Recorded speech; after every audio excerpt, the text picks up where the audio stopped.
workout. So I was definitely dragging my left peg or my left toe slider. Great session, a lot of fun. All right, so quite the eventful day already. Come back in for my first session of the day and I've got oil on my boots, and that is because my cam cover seal is leaking. See, it's kind of glossy right there. So I'm gonna have to take that back to Moto Club. It's all wet down there, kind of hard to tell because of my iPhone's camera quality. So forgive me, but trust me, it is leaking. You can still see some of the glossy stain on my boot, but it's a bummer. That's it for the Tuono today. I've got an RS-V4 demo ride later, but a couple pretty cool surprises. Later, I'm gonna be throwing a leg over my good friend Sean's Westby Replica Racing R1. And my new friend Austin has been kind enough to loan me his Panigale V4R. So, I'm gonna be riding superbikes the rest of the day. Yesterday, if you had told me that I was going to ride a Panigale V4R on a racetrack, I'd have told you there was no way. In fact, I never thought I'd ride a Panigale V4R, but here I am. So thanks, Austin. I'm a little nervous and definitely gonna do my best to take good care of your baby, but thank you so much for the chance to experience a bike like that. That's seriously something that I never thought I'd get to do. So unfortunately, someone went down in C group pretty bad, so the ambulance had to take them off to the hospital. So we're no-go right now, just sitting tight, doing an early lunch. So luckily Aprilia caters this event, so got some free lunch. I've got a ticket, I'm gonna go get some food. But once I get an ambulance back here, we'll get going again. And that's when I'll be swinging a leg over the V4R. So it's on the warmers right now. And oh boy, here we go. You still sure about this? Okay.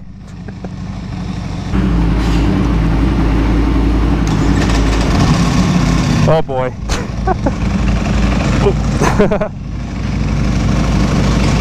Good.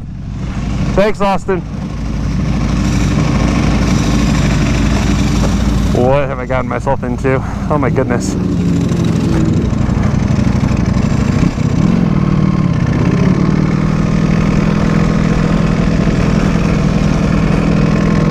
Oh. Ducati at an Aprilia event. Oh geez.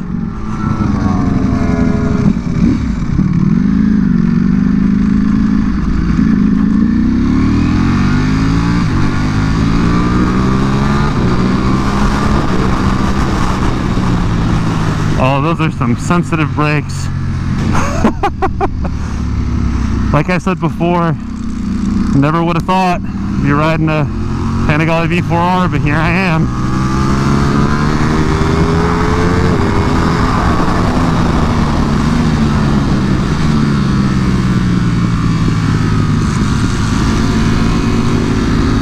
That dry clutch is crazy.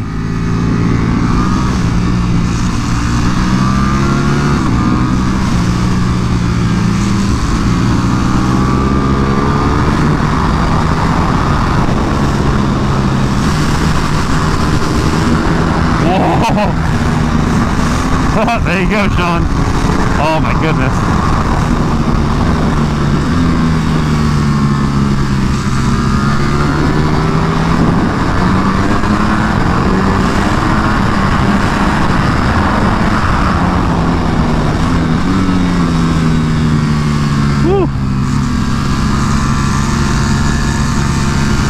This is insane.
not even going like 2/3 throttle. This thing is insane.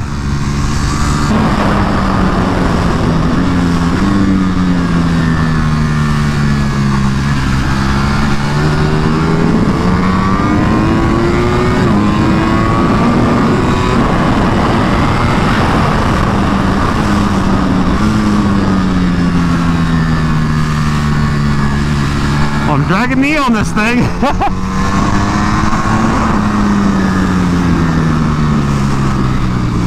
This is insane. Can't believe I'm riding this thing right now.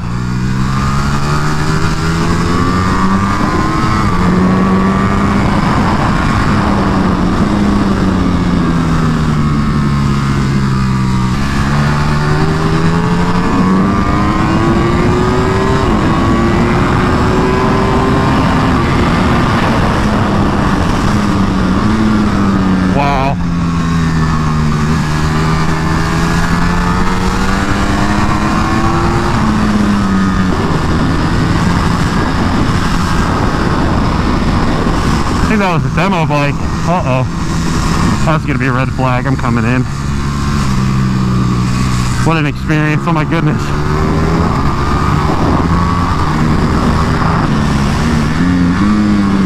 Wow.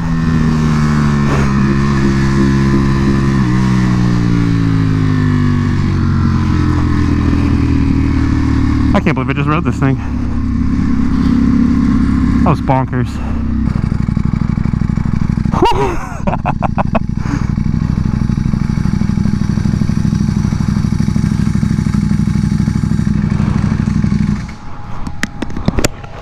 Wow. I don't know what to say.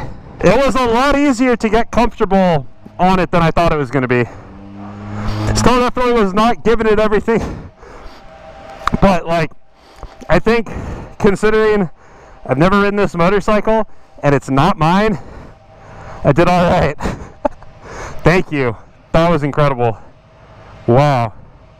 Oh boy, I get to ride this beast again. What has my day become? I'm so sorry, Tuono. I wish we could have had more fun today.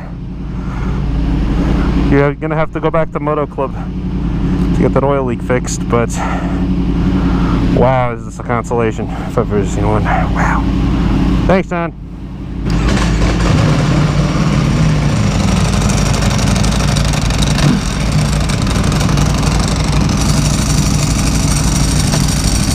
Dry clutch, so cool.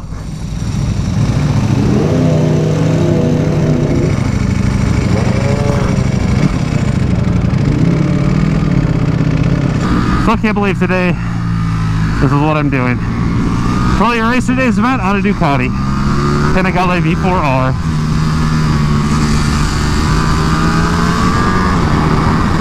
I hope you guys can hear that dry clutch like I can. Wild.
The door open. Hi, Sean.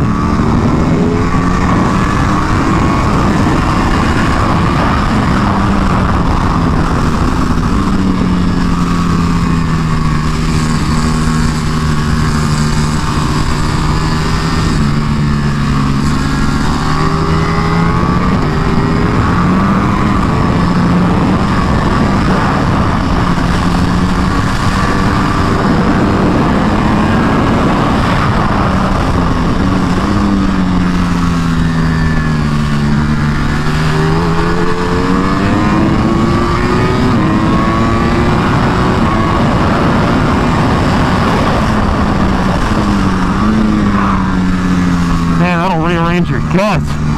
That's crazy.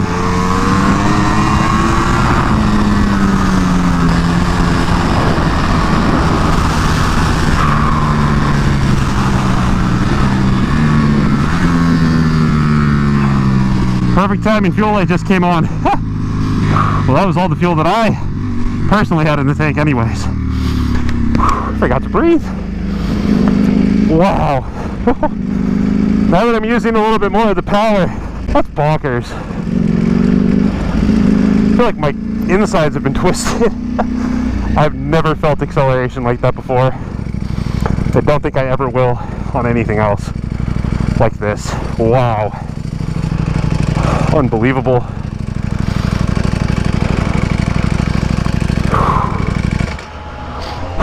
You were gonna go that fast. I didn't either. So the whole time I was like, well, this is awesome. You need to be on a leader bike, but also. So what pace was that for you? Like, let's say the first 4 laps. I have no idea, honestly. Everybody's waiting for me.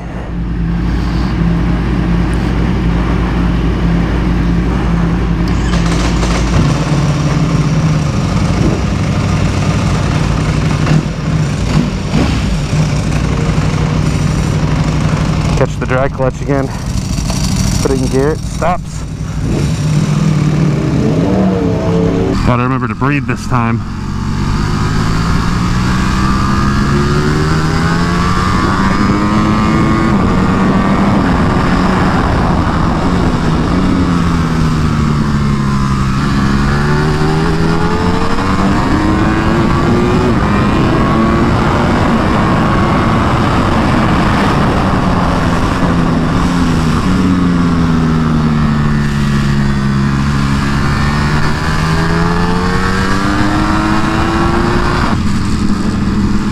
Bike is just make past the city.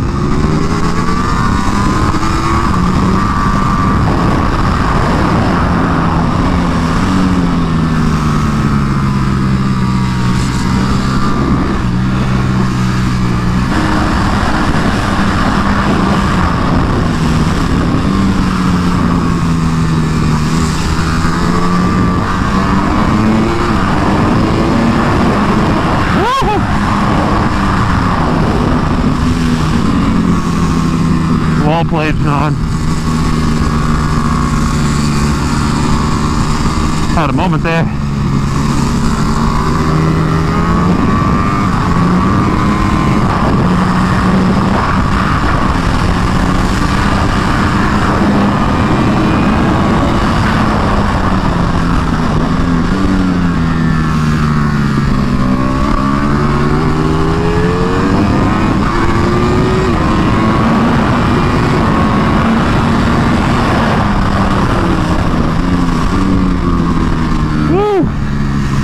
Smoked by one of the Wawa racing guys.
Gotta remember to breathe.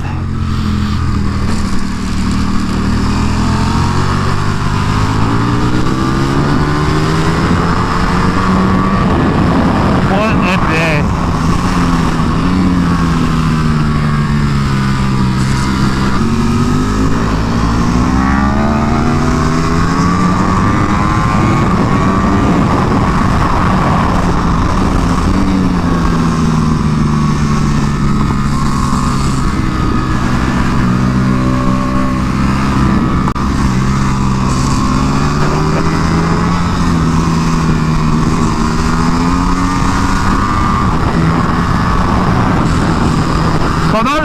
what to say about this bike. It's insane. It's much more intuitive than I thought it was going to be. And it's still a lot to ride, but it's easier than I expected.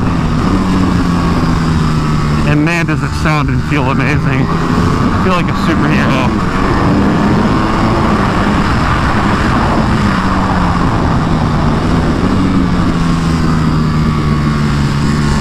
And this one's nicely set up. It's got a 17 RCS master cylinder. It's on slicks. Proper bike.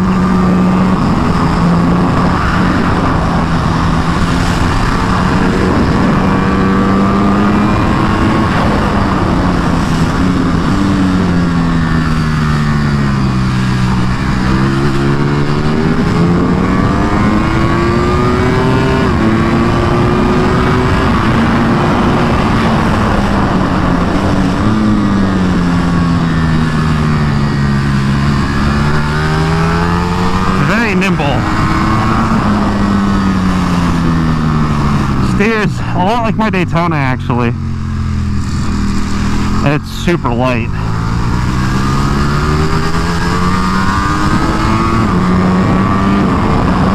And there's a lot of rear grip too, but I'm used to riding a 600, so I'm not used to having to manage this, and I'm sure I could be doing a better job. Alright, I need to go get ready for my demo ride, because it's going to be in B group, because that was the only time I could get on an RS before. Thank you so much, Austin. I seriously don't know what to say. It's so much more than saved my day, man. Thank you. Well, what an experience that was. It was so wild and the day was so packed. I was off that bike, in line to wait for a demo ride, standing for a while, then finally able to swing a leg over a 2022 Tuono V4 factory, and then immediately hopped off that, went and jumped on my friend Sean's R1. So super packed day, and I was so jazzed that I just did not have an opportunity to debrief on the day on the V4R, and right now I'm going to give you my synopsis of the bike. So I initially did not want to ride this bike just because I was a little concerned about throwing a leg over somebody else's $40,000 motorcycle with 221 horsepower.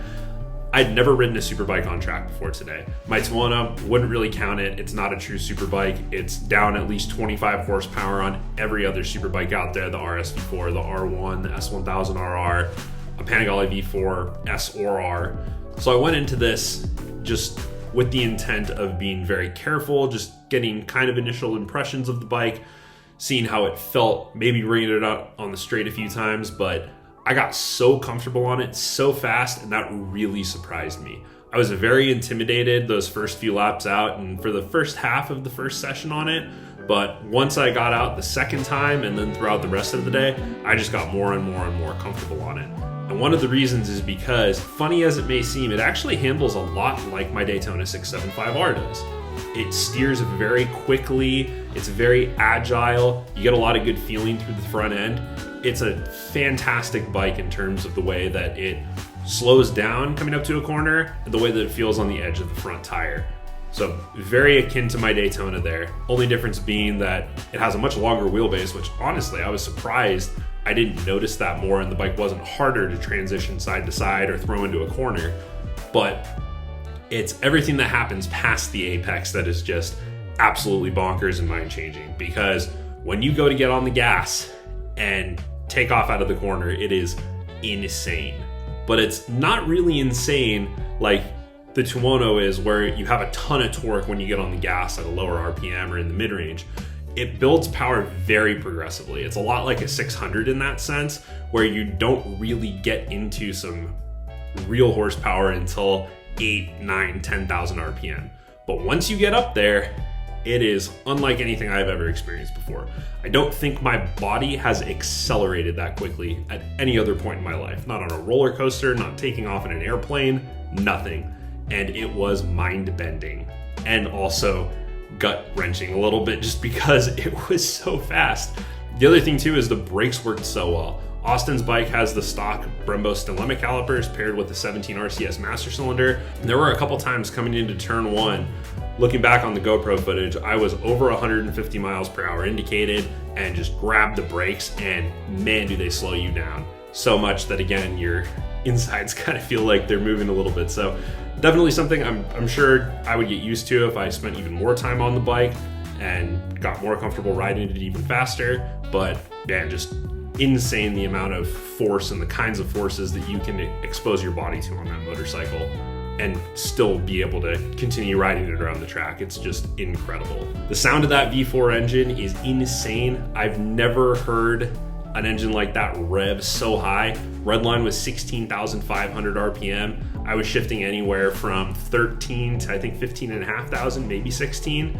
And wow, that was just wild. Couple that with the sound of the dry clutch, particularly when you could hear it in slower right-hand corners. When you're banked to the right, the clutch, which Austin has an open clutch cover on his bike, the sound of the clutch reverberates off of the ground and just bounces right back up into your ear. And it is such a cool thing and definitely adds a bit of specialness to the experience. Outside of the insane amount of top-end power and just the agility, nimbleness of the chassis, which really impressed me, the power of the brakes, the electronics were very impressive as well. The bike has both a quick shifter and an auto blipper, as well as corner and ABS, traction control, some form of slide control, I believe, wheelie control, all your typical latest generation rider aids. And they are actually rider aids, unlike my Tuono, where if the traction control cuts in, it's kind of abrupt, it does slow you down a bit, unsettles the bike just a little bit. This system was super smooth. Coming out of club corner, heading into bus stop, it's a left-hand corner. There were a few times where I was really greedy with the throttle there because I got a little too comfortable and was starting to feel like I was on my Daytona 675R. Again, akin to the whole nimbleness, quick steering, front-end feel. But I could hear and feel the traction control working, but it was very smooth. You could hear the throttle bodies close ever so slightly, and you could just feel yourself not quite accelerating at the same rate that you were a fraction of a second before, but chassis was totally stable. As soon as you had the available grip or the bike detected that you did, it was back on the gas exactly where you were. But pretty wild sensation. I've never experienced traction control like that before, and it was super, super helpful and confidence inspiring. Definitely something that I would say is a true rider aid in the sense that it's gonna help you go faster rather than just provide a safety net if you make a mistake. So aside from that, I'm not really sure what else there is to say. It was a truly unbelievable experience that I never in a million years would have thought that I would get to partake in. I can't thank Austin enough for trusting me with his baby. That was an incredible motorcycle. I seriously could just go on and on and on about how cool it was and how exciting and just absolutely mind-blowing. But thanks again, Austin. I'll drop a link to Austin's Instagram page down in the description below. Go ahead and check him out. He's also got a Tuono V4 factory, really modded out, forged wheels, super cool bike, super cool guy. But I think the synopsis is that if I were in a position where I could get comfortable with spending $40,000 on a motorcycle, if I had a few $1,000,000 in the bank, I'd be very comfortable spending 40 grand on a Panigale V4R and just kitting it out into a race bike. And honestly, I think that's the best way to do this kind of a bike, unless you're just gonna pitter patter around town, go to Cars and Coffee, go to your coffee shop. You really cannot use this motorcycle on the street. You cannot use it anywhere near what it's capable of. It's so fast and it just has so much available performance. It's so easy to get comfortable on. I just think that it belongs on a racetrack. And I mean, that's what it is ultimately, as a homologated world superbike. That's the only reason Ducati made the Panigale V4R, was so that they had a 1000cc engine that they could take into World Superbike and just absolutely crush it with, which they are doing this season. And this bike, that is exactly what it is. It's amazing. So if you ever have an opportunity to ride one or in a position where you can afford one and kit it out as a track bike, highly recommend it. But definitely make sure you're up on your riding experience first, because it can be a lot. Things will go past you at a rate you've never seen before. It is a truly life-changing experience. With that, I'm gonna go ahead and wrap this one up. So thank you so much for watching. If you enjoyed this video, I would sincerely appreciate a gentle little click of the like button, and consider subscribing if you want to see more motorcycling adventures and content like this. I'm posting a couple videos a week on average. I go to the racetrack a lot. I club race myself, as you can see from my trophies back here. and I'm just looking to get faster and keep doing what I'm doing. Drop a comment below. Have you ever ridden a Panigale V4R on a track or not? A Yamaha R1, any kind of superbike, any kind of motorcycle that a friend has lent you? What were your thoughts about it? How did you feel about that whole experience? Let me know down in the comments below. Let's talk about it. But thanks again so much for watching, and I'll hope to catch you in the next one. Until then, later.